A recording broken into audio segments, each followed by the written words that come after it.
sapat ang sasahurin, dahil tumataas na rin ang bilihin.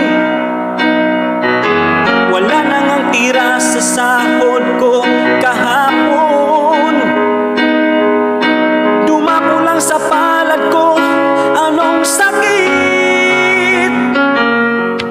Sadyang nakakapagod at nakakapanghinayang, ngunit wala kang magawa, ito'y tinitiis lamang. Patuloy na nag-aasam ng dagdag sahod, o bakit kay tagal pa rin hanggang ngayon? Wala ka na naman ngayong sahod,